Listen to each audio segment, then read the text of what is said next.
اس شخص کا اس قدر منصوبہ بندی والے قاتلانہ حملے سے بچ نکلنا اللہ کی نشانیوں میں سے ایک ہے۔ یقیناً اللہ تعالیٰ اس سے کوئی بڑا کام لینا چاہتے ہیں، ایسا بلند حوصلہ شخص ہی انتخاب ہوتا ہے۔ یہ الفاظ ہیں اوریہ مقبول جان کے، جن کو میں بہت ایڈمائر کرتی ہوں۔ بسم اللہ الرحمن الرحیم، السلام علیکم۔ آپ دیکھ رہے ہیں میرا یوٹیوب چینل اور میں ہوں آپ کے میزبان اشال علی۔ اوریہ مقبول جان صاحب نے جو الفاظ بولے ہیں وہ عمران خان کے لیے بولے ہیں، وہ کپتان کے لیے بولے ہیں، اور کہیں نہ کہیں میں کیونکہ اوریہ مقبول جان صاحب کو بڑا ایڈمائر کرتی ہوں، ان کو سنتی ہوں، تو میں یہ بات سوچنے پر مجبور ہو گئی کہ واقعی ایسا ہے کہ پاکستان کی سدھار کے لیے شاید عمران خان کو منتخب کیا گیا ہے۔ اللہ تعالیٰ کوئی واقعی بڑا کام کروانا چاہتے ہیں، کیونکہ اس طرح کے حادثے سے بچ نکلنا، اور وہ بھی بال بچ نکلنا، کیونکہ ان کے ساتھ کھڑے اس شخص کی جان چلی گئی، ایک قتل ہو گیا، ایک بندہ وہاں پر شہید ہو گیا، قتل ہو گیا، جان چلی گئی، لیکن عمران خان صاحب بحفاظت رہے، محفوظ رہے۔ اللہ تعالیٰ کی طرف سے ایک بڑا اشارہ ہے۔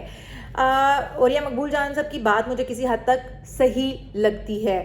عمران خان، اب جو عمران خان کی طرف سے موقف آیا ہے اس کے اوپر، جو ان کے اوپر قاتلانہ حملہ ہوا، جس طرح سے انہوں نے ڈیمانڈ کی ہے، ایف آئی آر ابھی تک نہیں کاٹی گئی ہے، اس سب کے حوالے سے آپ کے ساتھ آج بات کروں گی۔ ان کے 4 اہم مطالبات بھی سامنے آئے ہیں، پریس کانفرنس بھی کی گئی عمران خان کی طرف سے ہسپتال کے اندر، جب وہ وہاں سے ڈسچارج ہونے والے تھے، تو ڈسچارج ہونے سے پہلے انہوں نے ایک اہم پریس کانفرنس کی، جس میں انہوں نے بتایا کہ اگلا لائحہ عمل کیا ہوگا۔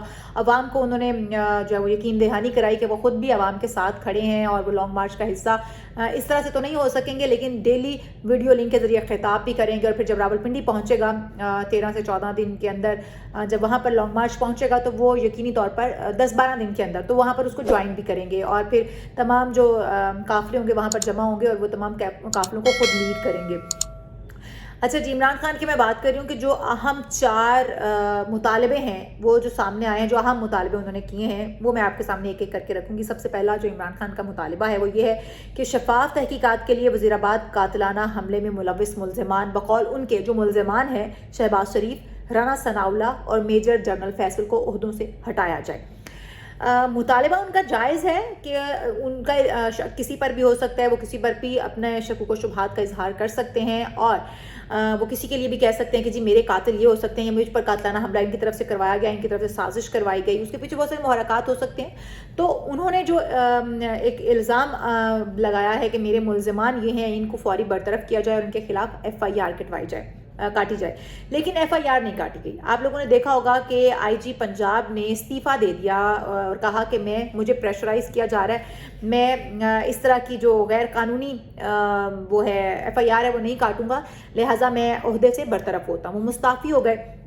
عمران خان کا مطالبہ جو ہے وہ کس حد تک پاسبل ہے، کیونکہ شہباز شریف اس وقت وزیر اعظم ہیں، وزیر اعظم کے اوپر پرچہ ہونے کی قانونی حیثیت کیا ہے، اور قانون اس کے اوپر کس طریقے سے عمل کر سکتا ہے، یا کس طرح سے قانون حرکت میں آ سکتا ہے، یہ چیزیں دیکھنی پڑیں گی کہ اگر شہباز شریف کے اوپر ایف آئی آر کاٹی بھی جاتی ہے، ایف آئی آر کٹ جاتی ہے، اس وقت وہ کرنٹ وزیر اعظم ہیں، اگر وزیر اعظم کے اوپر ایف آئی آر کٹتی ہے تو قانونی طور پر کیا کارروائی عمل میں لائی جا سکتی ہے۔ دوسرے وزیر داخلہ رانا ثناء اللہ، وزیر داخلہ کے اوپر اگر ہوتی ہے ایف آئی آر کرتی ہے تو قانون کیا کہتا ہے اس کے اوپر، اور عدالت جو ہے وہ کس طرح سے کارروائی کروا سکتی ہے۔ پھر ہے میجر جنرل فیصل، ان کو کس طریقے سے کٹہرے میں لایا جا سکتا ہے، ان کے خلاف کس طرح سے کارروائی ہو سکتی ہے، یہ ان کا مطالبہ کیا جانا، اور پھر یہ کہنا کہ اگر میری ایف آئی آر، سابق وزیر اعظم کی اگر ایف آئی آر نہیں کٹ رہی تو عام شہری جو وہ ایف آئی آر کٹوانے کے لیے کتنے پاپڑ بیلتا ہوگا۔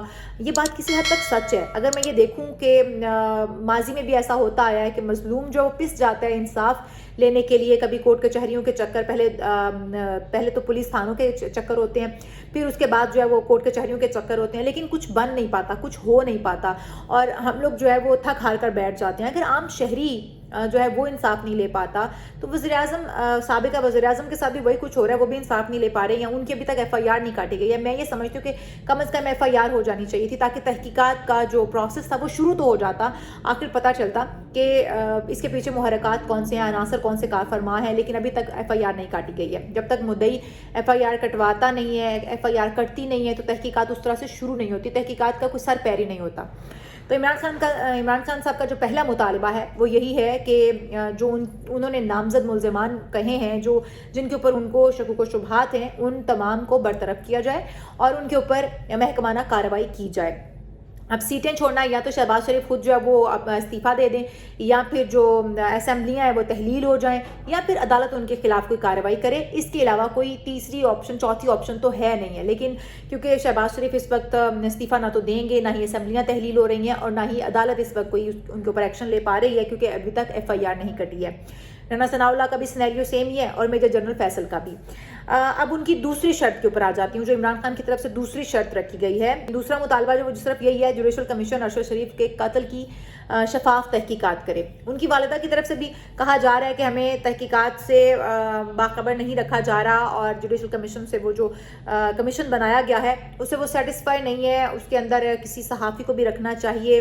تو تحقیقات جو ہیں ان کا مطالبہ بھی جائز ہے. ابھی تک ارشد شریف کے کیس میں کسی قسم کی ہم تحقیقات ہوتے ہوئے دیکھ نہیں پائے ہیں. کوئی ابھی تک چیزیں سامنے نہیں آئی ہیں کھل کے کس طریقے سے کون اس سازش میں ملوث ہے، کس نے ارشد شریف کو قتل کروایا، اس سب کے پیچھے کون ہے. ابھی تک ہمارے سامنے حقائق نہیں آئے ہیں. پھر ان کی والدہ بھی سامنے آئی ہیں، انہوں نے کہا ہے کہ ہمیں اس ساری چیزوں سے جو وہ لا علم رکھا جا رہا ہے تو ہمیں پل پل کی خبر ہونی چاہیے کہ میرے بیٹے کی جو تحقیقات ہیں وہ شفاف ہو رہی ہیں یا نہیں ہو رہی ہیں. پھر انہوں نے ساتھ یہ بھی کہا کہ جلد سے جلد میرے بیٹے کی جو رپورٹ تھی، ٹاپسی رپورٹ تھی جو ان کی وہاں پر ہسپتال میں یہاں پر ہوئی، جو وہاں پر ہوئی اس کو سامنے لایا جائے. وہ رپورٹ ابھی تک سامنے کیوں نہیں لائی جا رہی ہے جو ان کی لیب سے نکلی ہے. اچھا جی، یہ بھی ان کا مطالبہ بالکل ٹھیک ہے. تحقیقات جلد سے جلد ہونی چاہیے ارشد شریف کے قتل کے اوپر اور شفاف تحقیقات ہونی چاہیے. جوڈیشل کمیشن جو ہے وہ شفاف تحقیقات کرے اور جلد سے جلد کرے تاکہ حقائق مسخ نہ کر دیے جائیں کہیں پر. تیسری جو ان کا تیسرا مطالبہ ہے وہ بھی اب سن لیجئے. سازش یا مداخلت کا تعین کرنے کے لیے جوڈیشل کمیشن امریکی سائفر پر جامع تحقیقات کرے.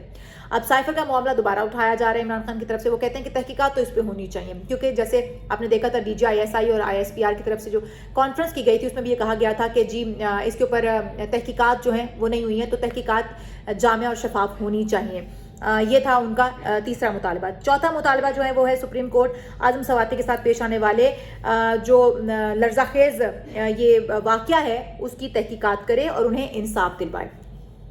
میں بالکل بھی اس چیز کو نہیں کہتی کہ جو ہوا وہ ٹھیک ہوا اعظم سواتی کے ساتھ. یقیناً اعظم سواتی کے ساتھ بہت غلط ہوا، نہیں ہونا چاہیے کسی بھی شہری کے ساتھ، کسی بھی شخص کے ساتھ یہ نہیں ہونا چاہیے. انہوں نے کہا کہ پوتیوں کے سامنے تشدد کا نشانہ بنایا، پھر مارتے ہوئے وہاں سے تشدد کرتے ہوئے لے گئے اور پھر اس کے بعد ان کے کپڑے اتار کے ان کے ساتھ جو کیا گیا وہ یقینی طور پہ قابل مذمت ہے، نہیں ہونا چاہیے. لیکن میں پھر خان صاحب ایک چھوٹی سی بات کہنا چاہوں گی کہ امیر کے لیے انصاف کے دائرہ کچھ اور ہے، جو رکھا گیا ہے طریقہ کار وہ کچھ اور ہے اور غریب کے لیے کچھ اور ہے. یہ نہیں ہونا چاہیے. انصاف سب کے لیے ایک جیسا ہونا چاہیے. انصاف میں سب کے لیے ایک جیسا انصاف جو ان کو مہیا کرنا چاہیے. میں سمجھتی ہوں کہ اگر جس طرح سے اعظم سواتی صاحب کے کھیتوں میں ایک بھینس گھس جانے کے بعد انہوں نے بچے کے اوپر تشدد کیا، اس کی فیملی کے اوپر تشدد کیا اور جس طرح سے ان کو زدوکوب کیا گیا، پھر ان کے اوپر پرچے FIRیں کاٹی، پھر اس کی ماں بچے کی پاؤں میں بیٹھ کے معافیاں مانگتی رہی اور اس کو معاف نہیں کیا گیا. یقین کیجئے تب ہمیں بھی بڑا دکھ ہوا تھا. اگر کوئی بھول گیا ہے تو میں اسے یاد دلا دیتی ہوں کہ وہ واقعہ بھی پیش آیا تھا، وہ بھی ایک عام انسان کے ساتھ تھا، ان کو بھی انصاف چاہیے تھا. ہو سکتا ہے یہ مقافات عمل و خان صاحب آپ بالکل ساتھ دے رہے اعظم سواتی کا، ہم خود اس کی مذمت کرتے ہیں. جو کچھ ہوا، جو انہوں نے کہا اداروں نے ان کے ساتھ یہ کیا، غلط ہوا. لیکن کہیں نہ کہیں ان کی طرف سے بھی غلطی ہوئی ہے. جب آپ اقتدار میں ہوتے ہیں، جب آپ طاقت کے نشے میں ہوتے ہیں تو بہت کچھ ایسا کر جاتے ہیں جو کہ نہیں کرنا چاہیے. تو اعظم سواتی صاحب کی طرف سے بھی کچھ غلط ہوا، انہیں بھی اس کی میرے خیال میں مذمت کرنی چاہیے اور اس کو ان لوگوں کو بھی انصاف ملنا چاہیے. اگر اعظم سواتی انصاف کے حقدار ہیں تو انصاف کے حقدار وہ غریب لوگ بھی ہیں جن کے ساتھ زیادتی ہوئی تھی. بہت شکریہ. اگلے پروگرام میں پھر حاضر ہوں گی. Thank you. اللہ حافظ.